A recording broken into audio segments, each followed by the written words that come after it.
चलिए आज इतिहास के उस पन्ने को पलटते हैं जिसे अक्सर भुला दिया जाता है। ये कहानी एक ऐसे जंग की है जो भारत ने अपने ही एक पड़ोसी मुल्क में लड़ी थी। एक ऐसा युद्ध जिसकी यादें आज भी कहीं धुंधली सी हैं। तो आइए आज इसी कहानी की गहराइयों में उतरते हैं। तारीख थी 11 अक्टूबर 1987 और वक्त रात का करीब 1 बजा था। श्रीलंका का जाफना शहर घने अंधेरे में डूबा हुआ था। सड़कों पर एक खौफनाक सन्नाटा पसरा था, जिसे चीरती हुई भारतीय वायुसेना के हेलीकॉप्टरों की आवाज जाफना यूनिवर्सिटी की तरफ बढ़ रही थी। मिशन का मकसद बिल्कुल साफ लग रहा था। जाफना यूनिवर्सिटी की एक बिल्डिंग में लिट्टे का सबसे खूंखार लीडर वेलुपिल्ले प्रभाकरन अपने टॉप कमांडरों के साथ मौजूद था और भारतीय सेना के जवानों का काम था उसे जिंदा या मुर्दा पकड़ना। ये ऑपरेशन पवन का सबसे बड़ा मास्टर स्ट्रोक माना जा रहा था। ऐसा लग रहा था मानो जंग शुरू होने से पहले ही खत्म हो जाएगी। पर जैसे ही पहला हेलीकॉप्टर उस मैदान के ऊपर मंडराया, वो खामोश रात अचानक गोलियों की तड़तड़ाहट और रॉकेट लॉन्चर्स के धमाकों से गूंज उठी।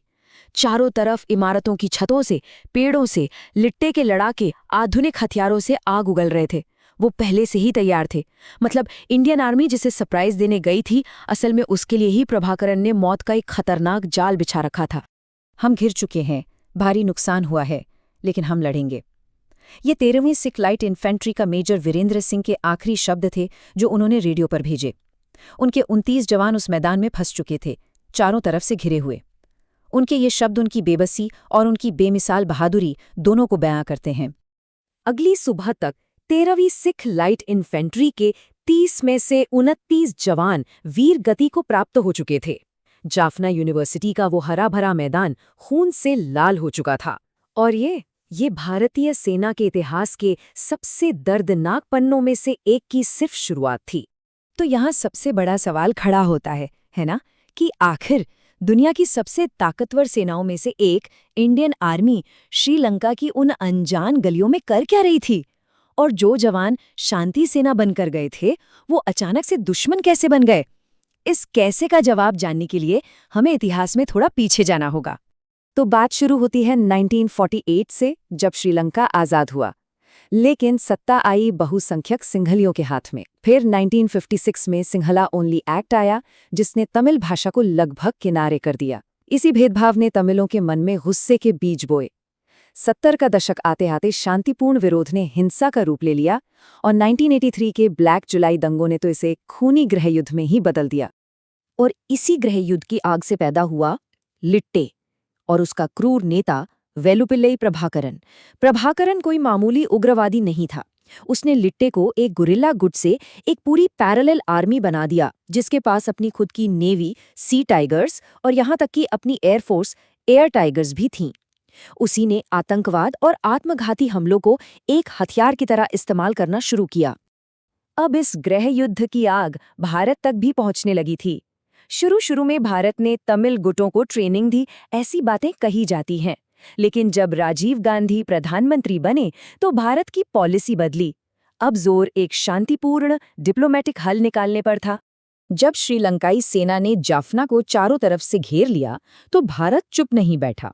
4 जून 1987 को ऑपरेशन पूमलाई के तहत इंडियन एयरफोर्स ने जाफना के ऊपर आसमान से 25 टन राहत सामग्री गिराई।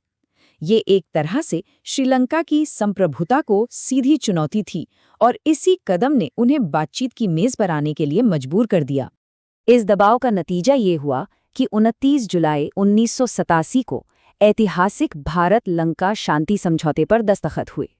इसकी शर्तें बहुत सीधी और साफ थीं और इन शर्तों का एक ही मकसद था, दशकों से चले आ रहे इस संघर्ष को हमेशा के लिए खत्म करना। और जब इंडियन पीस कीपिंग फोर्स यानी IPKF के जवान पहली बार श्रीलंका की धरती पर उतरे तो तमिल लोगों ने उनका स्वागत किसी हीरो की तरह किया। उन पर फूल बरसाए, मालाएं पहनाई। पर किसे पता था कि कुछ ही महीनों में ये पूरी तस्वीर 180 डिग्री घूमने वाली थी। शांति दूत ही दुश्मन बनने वाले थे। तो आखिर हुआ क्या? कुछ ही हफ्तों में ये शांति का सपना कैसे बिखर गया? चलिए उससे घटना पर नजर डालते हैं जिसने सब कुछ बदल कर रख दिया और दोस्तों को जानी दुश्मन बना दिया। 5 अक्टूबर, ये वो तारीख थी जो टर्निंग पॉइंट बनी। श्रीलंकाई नौसेना ने लिट्टे के 17 कमांडरों को पकड़ लिया और इन सब ने हिरासत में साइनाइड कैप्सूल खाकर एक साथ जान दे दी। बस प्रभाकरन इस घटना से पागल हो गया। उसने इसका पूरा इल्जाम IPKF पर डाल दिया कि वो उसके लोगों की हिफाजत नहीं कर पाई। और बस इसी के साथ प्रभाकरन ने IPKF के खिलाफ सीधे सीधे जंग का ऐलान कर दिया। शांति मिशन अब खत्म हो चुका था। अब शुरू हुआ था असली ऑपरेशन पवन, लिट्टे को ताकत के दम पर निहत्था करने का मिशन। इसके बाद जो जंग शुरू हुई वो बहुत ही क्रूर थी। ये एक अनजान शहरी इलाके में लड़ी जा रही थी, एक ऐसे दुश्मन के खिलाफ जो दिखाई नहीं देता था।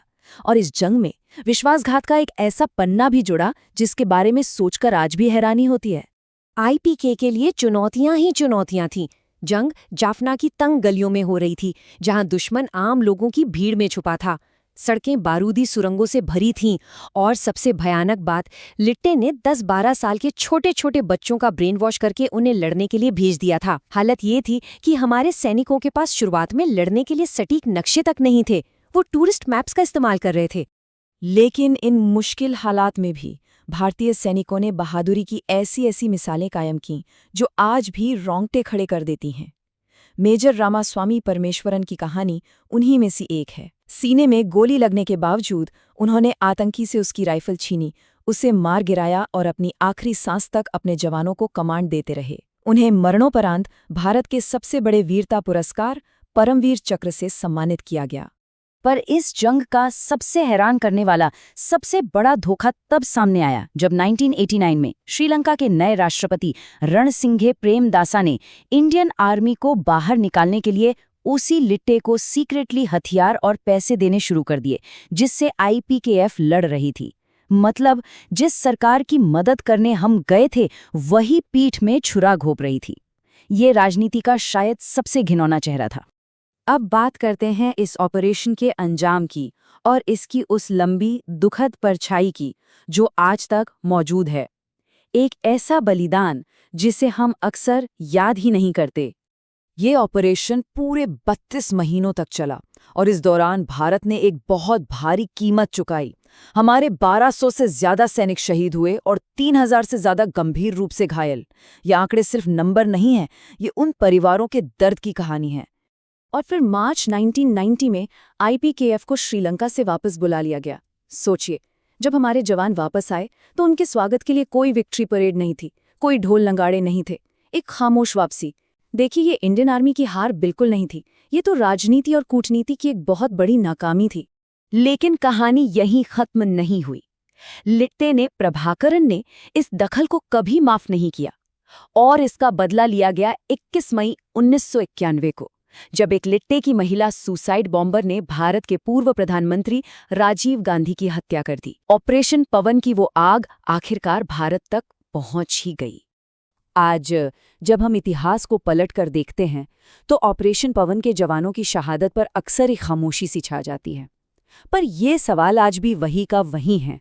क्या उन 1200 से ज्यादा जवानों के सर्वोच्च बलिदान को सिर्फ एक राजनीतिक भूल कहकर भुलाया जा सकता है? वो जवान जिन्होंने एक अनजान धरती पर तिरंगे की शान के लिए अपनी आखिरी सांसें लीं,